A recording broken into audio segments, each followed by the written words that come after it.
Am I being detained? Excuse me? Are you detaining me? Are you one of those guys? Are you recording me? Is that on? Are you recording me right now? All right, we're going to take a look at and assess this traffic stop in a minute. Or is it a traffic stop? But first, we're going to take a look at the Declaration of Independence, at least the first two paragraphs of the Declaration of Independence. And why would we do that? Because we live in America.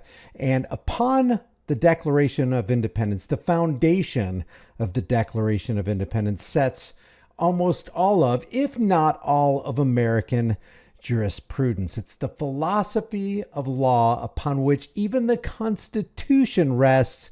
But is it faulty? Is it fictitious? Are there errors in it that we need to point out? I know that's a heretical thought, but we're going to take a look at it. The unanimous declaration of the 13 United States of America, when in the course of human events, it becomes necessary, because necessity is the plea for every infringement of human freedoms, William Pitt the Younger said. It is the argument of tyrants. It is the creed of slaves. For one people to dissolve the political bands which have connected them with another, and to assume among the powers of the earth the separate and equal station to which the laws of nature and of nature's God entitle them, a decent respect to the opinions of mankind requires that they should declare the causes which impel them to the separation. And then it says, we hold these truths to be self-evident, that all men are created equal, that they are endowed by their Creator with certain unalienable rights, rights that you can't put a lien on, rights that aren't given to you by governments, and rights that legitimately cannot be taken away by the same governments. But wait, do governments actually exist? What is the concept of government? That among these are life, liberty, and the pursuit of happiness. Do you have a life? Yes. Do you deserve liberty? Do you deserve to pursue happiness? Or isn't it rather nobody's got the right to infringe on your life or disturb your liberty or interfere with your pursuit of happiness? Maybe that's more like what it is, because they say to secure these rights. How do we secure the rights? Well, we institute governments. Governments are instituted among men. Governments are instituted among men to secure rights. Why are rights constantly being taken away and violated by people who call themselves agents of government? Then that doesn't make any sense. Deriving their just powers from the consent of the governed. What is this governed idea? It means to control. So people who are controlled can consent to be controlled by other mere human beings who call themselves government? That doesn't seem to make any sense. That whenever any form of government becomes destructive to these ends, is it anything other than destructive to these ends? It is the right of the people to alter or abolish it and institute a new government. Why would we do that when the old government had to be abolished because it wasn't securing our rights, it was infringing on our rights and stealing the product of our time and laboring energies? That's seriously faulty, in my opinion. And I know you can call it heretical, you can call it blasphemous.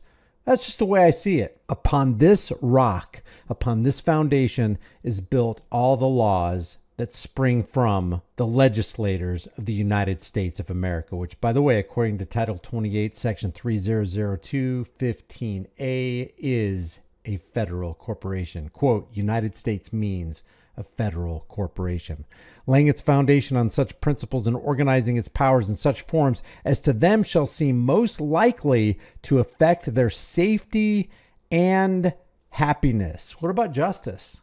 What about doing what is right? What about morality? What about doing to others what you would want done to you?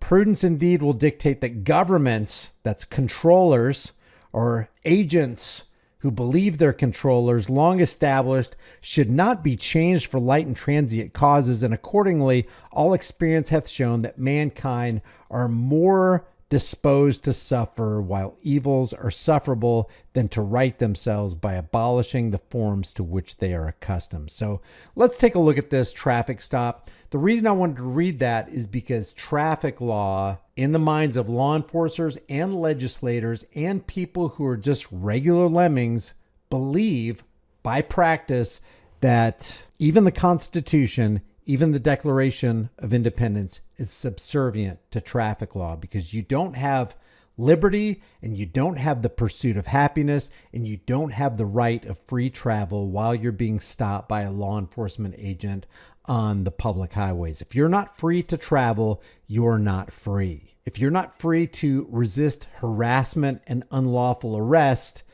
you're not free. So let's take a look at this unlawful traffic stop, if indeed that's what it is.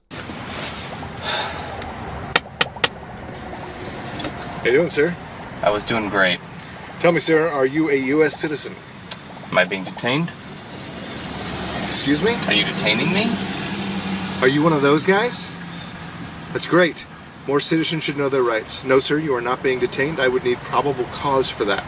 In fact, if you want to get technical, according to Section 18.7 of the Border Patrol Inspector's Field Manual governing internal checkpoints, I need to have a reasonable suspicion that you are both an alien and inside the country illegally before I can detain you.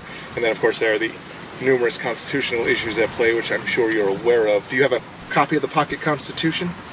You don't have to answer that. Here, why don't I just give you one of mine?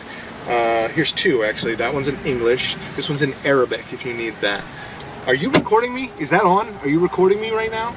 Oh. No, you don't have to answer. No, according to the Supreme Court, Florida v. Romer, Terry v. Ohio, you're well within your rights not to respond. Truth is, I shouldn't even be asking you about anything not directly regarding your citizenship. But hey, I won't tell if you won't, okay?